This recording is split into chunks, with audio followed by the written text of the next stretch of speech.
morning. Welcome to Undisputed. I'm Jenny Taft with Skip Bayless and Shannon Sharp. Happy Labor Day, guys. How we doing? Labor Day, Jenny. Happy Labor Day. How you doing, Skip? Boy, the Lakers were laboring last night, weren't they? I can't tell. Yeah. We gotta know. Boy, the Lakers were lucky last night, weren't they? How you like my you like my Labor Day outfit? I don't know. I'm looking at Jenny right now. You ain't looking at you. Oh, look. I brought the good stuff because I knew you. Yeah, you Labor Day. You're gloating about that? Yeah, summer's officially over. And I'm glad. That's all. It's come to this for Undisputed. Okay. Thank you for pointing that out, Shannon. That is what it's come to. Guys, we have so much to talk about from the weekend, so let's get to it. After dropping game one on Friday, the Lakers evened up the series against the Rockets last night at a game apiece. LA saw their 16-point halftime lead evaporate into a deficit in the third quarter, but fought back in the fourth behind LeBron's 8 points to go on and win 117-109. LeBron finished with 28 points, 11 rebounds, 9 assists, and 2 blocks. So, Shannon, what was the biggest reason the Lakers won? And fourth steal. You left out the fourth steal, Jenny. That's important. Sorry about that. I mean, we need a complete stat line, right, Skip? When you go get a physical, you get a complete battery or workup. You know, you get blood pressure. You get all that stuff, right, Skip? I wouldn't know. I never did. LeBron led the way last night. He was aggressive. He took it upon himself. Yes, I'm going to get people involved.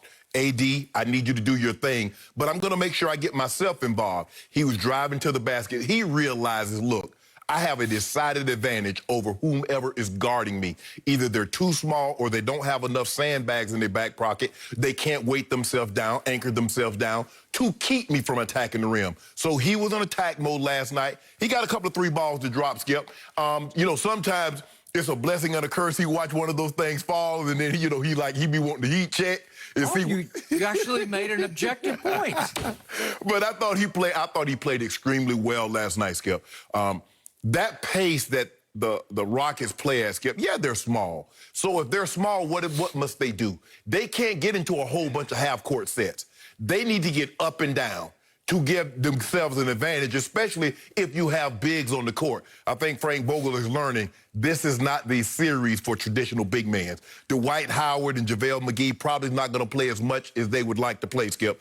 But I thought LeBron having to play 39 minutes, Skip, and you're asking a man his size. So just imagine if you ask Karl Malone, say, mailman, we need you to play 40 minutes tonight, but we need you to do John Stockton's role also. We need you to run the point. We need you to make sure we get in and out of sets. And as a matter of fact, you know, we want you to guard one of these small guys on the perimeter from time to time. And he was able to do that. I thought LeBron played unbelievable. AD played unbelievable. The first half, Skip, I don't think they could have played any better than what they played the first half. They did a great job of mixing it up. They were jumping in and out of zone. They were playing man coverage. But we know one thing about the Houston Rockets, Skip. They're going to take a bunch of threes. And you just, like, Skip, when you flying and the pilot come on, we're about to incur, get a little turbulence. And so what do you say? Man, I sure hope this thing don't last long. So you just brace for it. You know the onslaught is coming. You just brace for it. They put up 20, they got 22 threes total. They made 9 in the third quarter. So you just hope, I got myself a little cushion, they don't just blow us out of the water. LeBron them braced for that thing, and then in the fourth quarter, Skip said he loved fourth quarter. He loved guys that shows up in the fourth quarter. He talked about how Donovan Mitchell showed up in the fourth quarter. He talked about Jamal Murray. He talked about some of the greats. You always count on Kobe and Mike. Mike got showed up in the fourth quarter and put on a virtuoso. And defense. Skip, did you notice my guy in year 17, how he's sliding his feet, moving side to side, up and back, front to back? Brought me a little, I just wanted to put me a little package together. A little package, little package. And let's take a look at the little package we got together. Oh, I thought you were almost finished. No, right here. Look at this, Skip. Well, now the show's going to be over. Oh, no, Skip. I keep telling you, you can't sneak apple juice into my type of party. I'm going to throw it up out of there. I'm going to throw it and you out of there. And you saw what he did on Friday night. Poor Russ. Russ said, I can't even catch a break. But I thought LeBron, AD was unbelievable. They got great contribution from Keith Morris and Kyle Kuzma and Rondo. Ooh, that'll play our Rondo, Skip. But, we won one, about to be 2-1. You don't think so? My turn? Your turn. So, at the end of Friday's show, who went way out onto the end of the limb and predicted that Houston would win game one? Who did that on this show? You did scarily. I did. Scarily. I did it. Scary. I did it. I said it's going to be a huge upset, and it was. Okay. Then what did I tweet ahead of last night's game?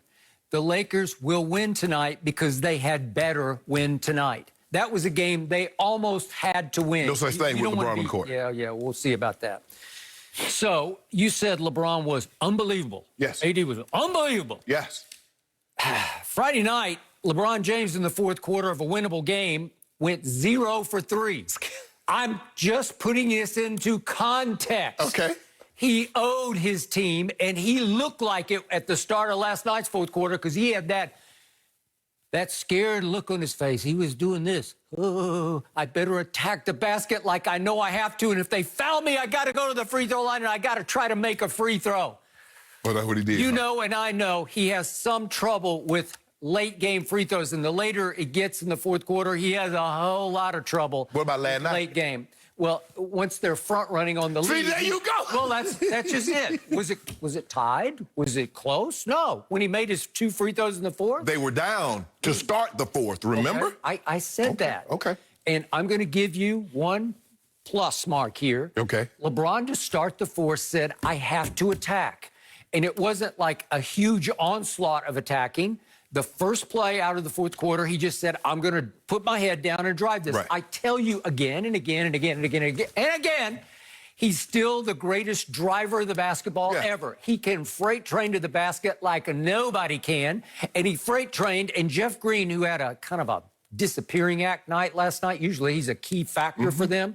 He just sort of watched LeBron, let him go right by and go up and dunk it. At least Jeff Green could have gotten his way and at least fouled him, make him shoot those Well, he free tried throws. to make him pump, Skip. I mean, I don't think he thought LeBron was going to dunk it. Whatever he did not get in his way at all. Maybe he still loves LeBron because they used to be there you go. teammates. Come on, Skip. I don't know. I don't know. So now let's put last night in the grandest context.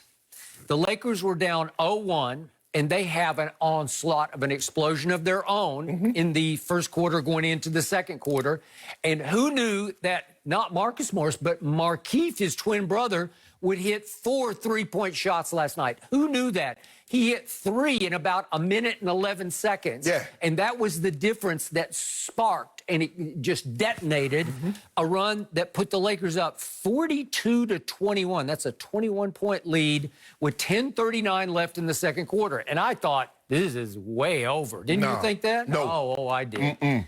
These are the Lakers that Shannon Sharp says are prohibitive favorites to win this year's championship.